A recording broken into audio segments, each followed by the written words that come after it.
দীপ্ত ছিল মাঝামাঝি, এদিক দিয়ে দাঁড়ানো ছিল দীপ্ত। ছাত্রকে প্রলোভন দেশি অস্ত্র টেটা রামদানি এদিক দিয়ে হামলা করছে।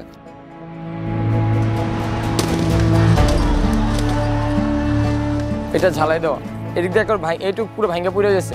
প্রায় 200-300 মানুষ একসাথে এদিকে করছে, কারণ এদিক দিয়ে হামলা করছে, ওদিক দিয়ে সব দিক দিয়ে একবার চাপায় ফেলাইছে আমাদের ছাত্রদের। এই যে এদিক দিয়ে অনেকে ওঠার চেষ্টা করছে, এটা ওঠার চেষ্টা করছে, পুলিশ ছাত্র কাউকে উঠতে দেয় নাই।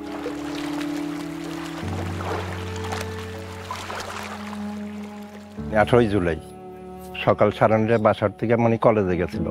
ও এখানেই থাকতো, কলেজ তো ওইখানে, কলেজ করেই মানে সন্ধ্যার সময় মানে এখানে ঘুরতো। ওই যে জায়গাটায় মারা গেছে এখানেই বেশি থাকতো।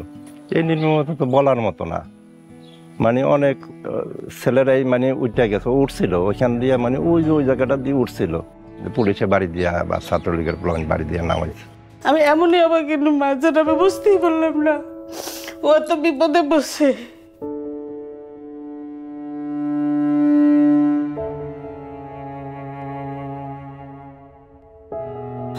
বাঁচা বাঁচা গায়ে চিৎকার দেয়, হাতটা দিয়ে লড়াচড়া দেয়, কিন্তু কে বলে সাহায্য করলো না।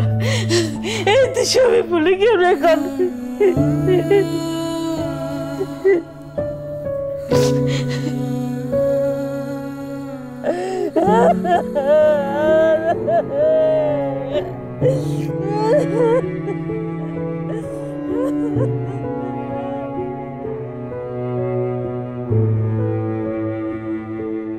শান্ত কিন্তু অন্য একটা মানুষের চেয়ে আলাদা অনুভব করছি ও শহীদ হওয়ার পরে। ওর ফেসবুক প্রোফাইলে লেখাটা দেখলাম যে হৃদয়ে শাহাদাতের উচ্চাকাঙ্ক্ষা লালন করে সে হৃদয় কখনো হতাশ হয় না। বয়সে ছোট কিন্তু বড় বড় সিনিয়রদের সাথে চলাফেরা করছে।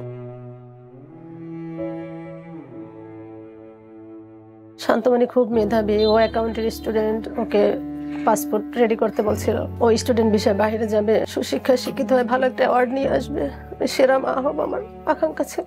আল্লাহ তাআলা আমাকে এত বড় অ্যাওয়ার্ড দিয়েছে, আল্লাহ যেন তার শাহাদাত কবুল করে। একটু হাত কাটলে রক্ত বের হইলে শিলা ভাইলে ভাই কান্না করতো, যতক্ষণ রক্ত বের হতো ততক্ষণ সে কান্না করতো।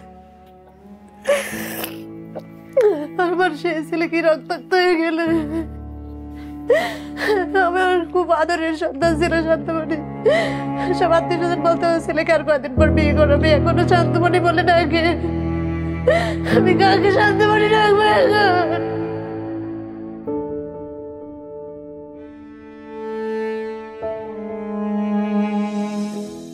কতটা তুমি হারালে বন্ধু, কেঁদেছে অন্তর। জানো না তুমি হারাবার ব্যথা, জানে পলাশির প্রান্ত। হারিয়ে গেছে যেখানে মায়ের সোনার নলুকখানি, গোলা ভরা ক্ষেতের ফসল, সাজানো ফুলদানি। এ হারানোর বেদনা তুমি রেখো অন্তরে, দেখবে তোমার দুঃখ লুকাবে পলাশির প্রান্তরে।